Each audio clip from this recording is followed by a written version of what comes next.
We'll go to Jay next.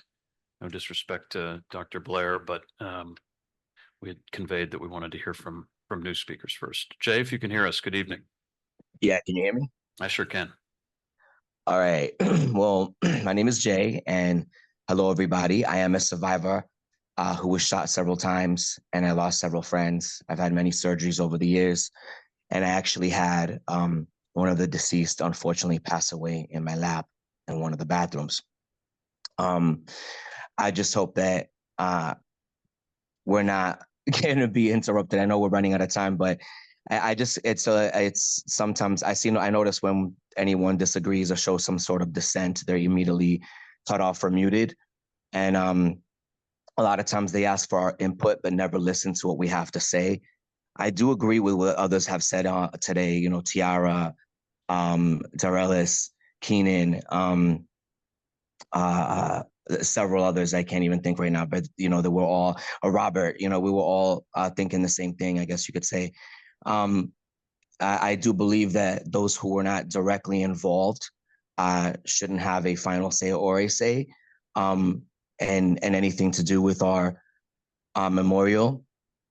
I do agree that when it comes to the dance floor, I do agree with Brenda's son that more family members of the deceased um, should be, and many people have echoed this, should be included or be part of this committee, as well as Tiara noted, that it should be concentrated on the 49. It is a memorial, and memorial is to memorialize those who have passed on, not necessarily for the living. I do believe that that should be our priority, even myself as a survivor. I just think that eventually, at some point down the line, as Tiara pointed out, that we could, add or include things that pertain to everybody else, and including us as survivors. And what somebody mentioned earlier, the piece of the dance floor. I highly disagree with keeping a piece of the dance floor because, yes, many people had good memories of dancing there. However, that has changed now. As many people who died on that dance floor, as many people did die on that dance floor. So to me, now it has been tainted. And in my opinion, that would be kind of morbid to keep that. As far as the back wall, I know some people mentioned that as well. I disagree with their opinion. As a survivor, I do believe that that back wall of the club with the big holes, that lights up. I don't know if you've seen it. I know most of you have. I believe that that should be preserved if and when the building does get torn down. The reason for being is because myself and many others were rescued through that wall, through those holes. So to us, it is a symbol of hope. And it's also a symbol of a rebirth for many of us. That was something important to us. It almost has a spiritual connection to a lot of us in a positive way, not a negative way, because nobody, um, to my knowledge, was murdered on the wall. We were rescued through that. It was a symbol of life. It was a symbol of a new start. And I think that's very important to incorporate that at some point in time, somewhere, if not at the memorial, then somewhere along the city. I think that just that back wall should be preserved, in my opinion. As for the first responders in regards to specifically the police, I, for the most part, agree with what, Tommy and Jolie and Robert and many others had to say, that they should not be included in the memorial. As to many, they dropped the ball and took a little too long to get to us, which resulted in more deaths. And understandably, the families of the deceased have every right to be upset with them in that regard, among several other factors. However, I will say, as Darelis pointed out, that there are some of us may feel a little different with some individuals, meaning that there are some amazing police officers and SWAT team members who did risk their lives and took charge to help the best that they could and even help save me. So, along with a friend of mine who was an ER medic at the time, and she went out with me that night and was trapped with me in the bathroom. And she, I believe that in some shape or way or form, she deserves to be recognized in some way, as she did try to save several people with her bare hands while we were trapped in the bathroom, and in the end, she could only save two, myself and another.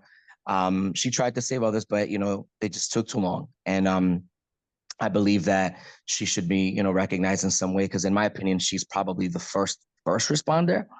She did take charge of the bathroom and did the best she could with no equipment.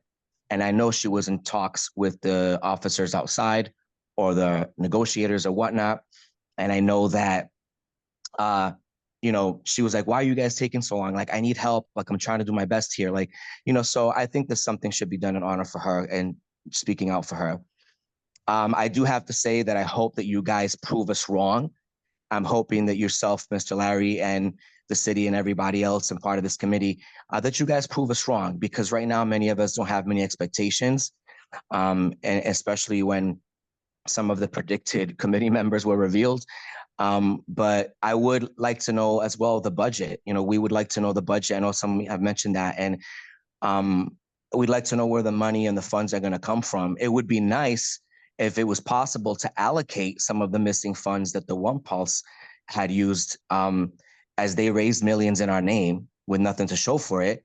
But I'm pretty sure that you probably can't even do that, and I'm not talking about let's use the ridiculous Rainbow Run, which, by the way, needs to be canceled and dissolved, as it is an awful remnant of the One Pulse Foundation and is also a reminder of that awful scandal. So you guys really need to cut ties with that. And we should come up with new ways and innovative ways to raise funds for this project, especially that the previous effort was publicly disgraced and the truth is out and the money is gone. And now we have to win people's trusts back.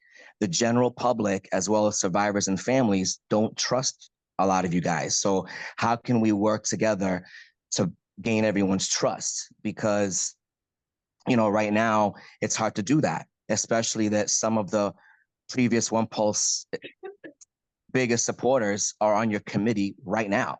So, how do we win the people back over? And another thing, as someone else mentioned, it's almost been a decade.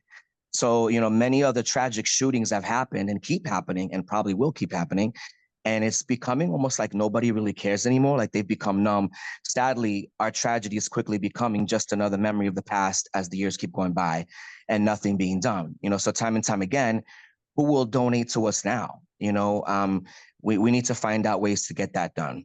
And lastly, I'm not saying we should give up, obviously, but I feel like all of our efforts have keep being met with resistance every single time, and we're exhausted. It's been a decade almost, and like I said, people ask for our input, but then don't listen to what we want to say. And in the end, I know things are going to be done, and people are going to make the decisions, and we'll have the final say. But I really hope that the families of the 49 are the ones included to have that final say, as they should. And so I'm hoping to close out. I'm hoping that you guys prove us wrong. I really am. I hope that you make us proud. And many of us honestly feel that as long as the mayor, who was previously attached to the previous effort, and yourself, Larry, and former One Pulse supporters are involved, that it will continue to be the same circus over and over. So I hope that's not the case. And I hope you guys prove us wrong and make us proud. Otherwise, it'll just continue to be a complete shit show. Sorry. Following meeting contains adult language. Listener discretion is advised. But Jay, I'm so grateful that you joined us tonight. You shared so much specific and detailed information about how you'd like to see this memorial evolve, and what you gave this committee is extremely valuable. I do also hope that I and the rest of the folks here who are working on this memorial make you proud as well. Ms. Burt, Felicia Burt, our committee member, has a question. Yes. Two things that Jay just said, and I have a question on. One, he said, and I didn't catch, what was the name? You said of one of the first responders should be recognized. I didn't catch that name. The nurse. He would say The that. nurse. It's a survivor. Hello, am I still on? Yes. Yeah, you're she's still a survivor. She went out with me that night just to go clubbing and have drinks, and we ended up being trapped in one of the bathrooms that night for the 3.5 hours. And she took the initiative. At first, panic. She wasn't even sure if she herself was shot, covered in blood. I don't want to get gory or detailed, but I do know that once she saw how badly I was injured, she took charge of that bathroom and started telling people, you know, you put pressure on her, you tie that on him. And here, you know, she just kind of like, she asked if anybody there was medical. Nobody was. So she jumped to action and she started to do her best to help as many of us as possible. And I think that that should be recognized as a sign of heroism for sure. Okay. And then the other question, you said, and like you gave quite a bit of information, and I was trying to jot everything down. You said something needs to be done. I get, and if I heard you correctly, if I heard you incorrectly, please correct me. Something needs to be done as far as educating America, in public in general, so that we don't keep having the same incidents. Is that what I heard? That was not me. That was a previous speaker, but I do agree that there should be some education, but not to the extent as what they were expressing. I do believe some education in regards to what has happened and why these things keep happening, and as far as our culture and our community, those things should be represented. Okay. Yeah. Okay. That was Alex Barr. I Mhm. did write that Yeah, down that- on my notes as well. Yeah. Okay. And Jay, Ms. Bird, I think, was asking for it. I don't know if you're comfortable sharing it in public, and you don't have to, but she was asking, I think, for the name of that survivor who was an ER medic who heroically tried to and did save some lives. I don't know if you're comfortable sharing it in public. I can disclose that in a private session or in a later Sure, date, sure. as she is not even present, nor even Sure, knows sure, that I'm sure. speaking on her behalf on this. She has no idea, and so this was all Absolutely. on me. Yeah. No, privacy is important. Yeah. Well, thank you, Jay, very much. Thank you.